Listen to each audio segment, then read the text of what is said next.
Hello, everyone. Welcome to the Newsbrowse News broadcast. The Canadian press reports that the federal government is very seriously considering a social media ban for children, according to Culture Minister Mark Miller. This announcement follows a non-binding resolution passed by Liberal Party members at their recent convention, which advocated for a minimum age of 16 for social media accounts. Minister Miller acknowledged and respected the initiative from the grassroots members, stating that the government has to study that. He emphasized that while a ban could serve as an important tool, it is not considered a complete solution to the broader issue of online harms, noting that online harms don't end as soon as you turn 15 or 16 or 17. The government plans to introduce an online harms bill and is currently consulting an expert advisory group, which will also consider whether the legislation should extend to AI chatbots. Australia previously enacted a similar law in December. Miller did not provide a specific timeline for the bill's introduction. Radio Canada International reports that Canadian food suppliers are implementing fuel surcharges due to the rising cost of fuel, driven by ongoing uncertainty in the Middle East. Documents show at least 4 major suppliers, Sunrise Farms, CTS Foods, Maple Leaf, and Tree of Life, have introduced these additional fees.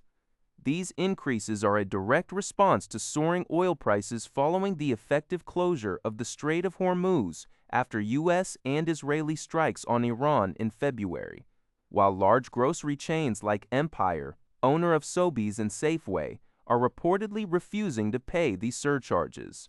Smaller independent grocers indicate they may be forced to pass these increased costs on to consumers.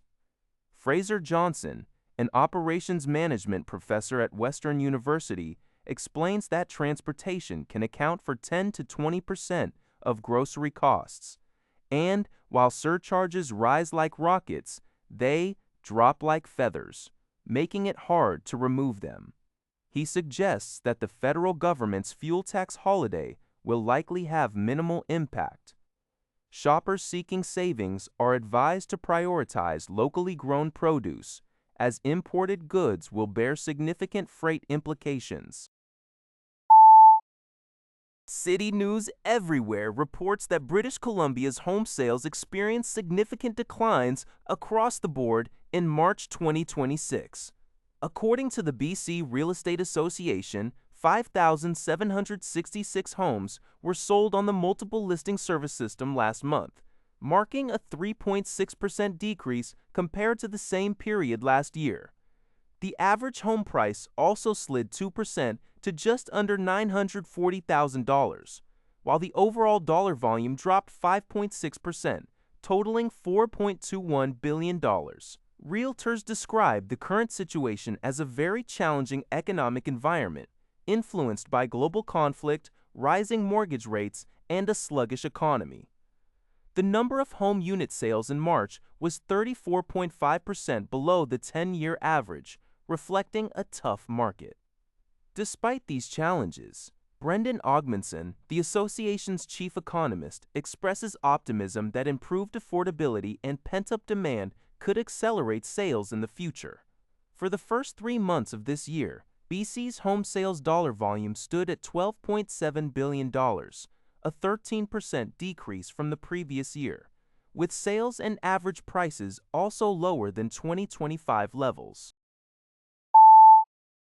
CTV News reports that a Toronto police officer has been charged with manslaughter. The charge is in connection with a fatal shooting incident that took place in Niagara Falls. The shooting occurred in July 2025, and the charges were laid ahead of the article's publication date in April 2026. This development marks a significant step in the investigation into the officer's involvement in the event, as authorities proceed with legal action. Further details about the incident or the officer's court appearance are not provided in this brief summary from CTV News. Global News reports that more than a year after an inflatable vessel capsized in the Halifax area bay, resulting in the death of Petty Officer Second Class Gregory Applin. 2 Royal Canadian Navy sailors have been charged. Master Sailor David Terry faces charges of criminal negligence causing bodily harm and negligent performance of military duties. Sailor First Class Alexandra Garrison is charged with dangerous operation of a conveyance causing death and negligent performance of military duties. The incident occurred on January 24, 2025, when Applin, a 19-year veteran, and Garrison were returning to the dockyard in a rigid hull inflatable boat, RHID, after sea trials. The boat struck a mooring buoy and overturned, throwing both sailors into the water. Applin later died in hospital. Naval leadership, including Vice Admiral Angus Topshee, acknowledged the difficult news and stressed accountability within the demanding military environment. They also highlighted the importance of a fair and impartial judicial process, noting that such incidents rarely stem from a single error. Applin's family has requested privacy. That's all for this video. Thank you for watching. See you in the next video.